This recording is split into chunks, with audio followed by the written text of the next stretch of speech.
دوسری علت ابن عباس بیان کر رہے ہیں، اللہ اکبر، وَحُجَّةُ اللَّهِ عَلَىٰ أَهْلِهَا بَعْدَهُ۔ دوسری علت علی ابو تراب ہیں، اس کی دوسری علت علی حجت اللہ ہے زمین پر رہنے والوں کے لیے اللہ کے علاوہ، بعدہ اللہ کے علاوہ۔ قرآن میں اور آیات بھی آئی ہیں جس میں بعد کے معنی علاوہ کے لیے گئے ہیں، جیسے یہی سامنے والی آیت سورہ مبارکہ الانبیاء کی 105ویں آیت، وَلَقَدْ كَتَبْنَا فِي الزُّبُورِ مِن بَعْدِ الذِّکْرِ، ہم نے زبور میں لکھ دیا ہے ذکر کے علاوہ، ٹھیک ہے۔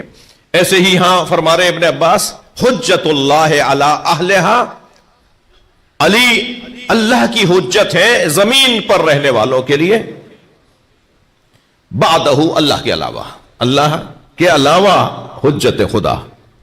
حجت کہتے کسے ہیں میرے عزیزو؟ حجت اس محکم اور مضبوط قول یا فعل یا شخص کو کہا جاتا ہے جس کے آ جانے کے بعد سامنے والا مطمئن ہو جائے، اسے حجت کہا جاتا ہے۔ اب یہ کس کی حجت ہے بھائی؟ یہ اللہ کی حجت ہے، یعنی اللہ کے بارے میں جب علی بول دیں گے تو پھر کسی کا بولنا بنے گا نہیں، کوئی بول نہیں پائے گا۔ علی کے بولنے پر سب خاموش ہو جائیں گے، اتنی مضبوط بات کریں گے علی، اتنی محکم بات کریں گے علی۔ جنگ جمل ہے، گھمسان کی جنگ ہے، اور کئی اعتبار سے گھمسان کی جنگ ہے۔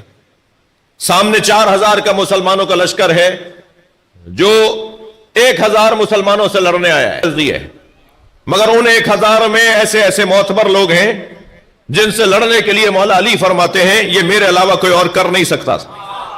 اتنی مشکل جنگ، یعنی یہ تلوار کی جنگ بھی تھی اور اعصاب کی جنگ بھی تھی، اعصاب کی جنگ بھی تھی، اور اس جنگ کو مولا نے کامیاب جیتا، کامیاب لڑا اور مکمل کیا۔ اس جنگ میں، گھمسان کی جنگ میں، ایک شخص نے آگے مولا کے سامنے کھڑا ہو کر کہنے لگا، یا علی مجھے آپ سے ایک سوال کرنا ہے۔ جنگ کی کیفیت ہے، وہ آ کے کہتا ہے مجھے آپ سے سوال کرنا ہے، تو ایک صحابی کی آواز آئی، یہ کوئی وقت ہے سوال کرنے کا؟ تو سلونی سلونی قبل ان تفقدونی بولنے والے نے فوراً کہا اس کا حق ہے سوال کرنا۔ آزادی بیان، صلوات پڑھے ذرا محمد و آل محمد۔ آزادی اظہار، اپنے عقیدے کا اظہار کرو، اپنے نظریے کا اظہار کرو، اس کا سب سے پہلا مروج مولا علی کی ذات۔ بولنے دو نا اسے، بات کرنے دو نا اسے۔ تم بات کرنے پر، بولنے پر پریشان کیوں ہو رہے ہو؟ اس کا مطلب ہے تم کمزور ہو۔ اگر تم مضبوط ہو تو کسی کے بولنے سے کیا فرق پڑے گا؟ تمہارا نظریہ مضبوط ہے، تمہارا عمل مضبوط ہے، تمہارا عمل صحیح ہے، تم نے صحیح کام کیا ہے، تو پریشان کس بات پر ہو؟ بولنے دو اسے۔ یہ جو بولنے دو نا، اس کا حق علی نے دیا ہے۔ لیکن عزیزو، تاریخ تو کچھ اور کہتی ہے۔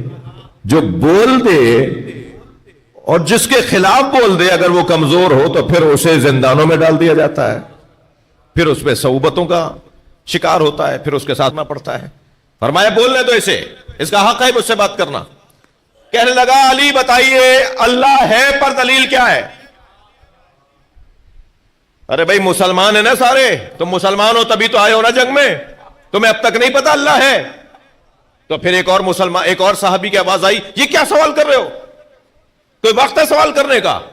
مولا نے فرمایا یہی تو سوال کرنے کا سوال ہے، اس سے اچھا تو سوال ہی نہیں ہو سکتا، اسے بولنے دو۔ اس لیے کہ اگر اللہ کو لوگوں نے پہچان لیا ہوتا نا تو علی سے جنگ نہ کرتے۔ صلوات پڑھے ذرا محمد و آل محمد۔ ساری جنگیں ہوئی اس لیے کہ انہوں نے اللہ کو ہی نہیں پہچانا، تبھی علی سے لڑ رہے ہیں۔ علی سے لڑ اس لیے رہے کہ یہ اللہ کو نہیں جانتے۔ فرمایا اس سے اچھا تو سوال ہی نہیں ہے، یہ بہترین سوال کر رہا ہے، میں بتاؤں گا اسے، اسی کیفیت میں بتاؤں گا۔ یہ حجت اللہ،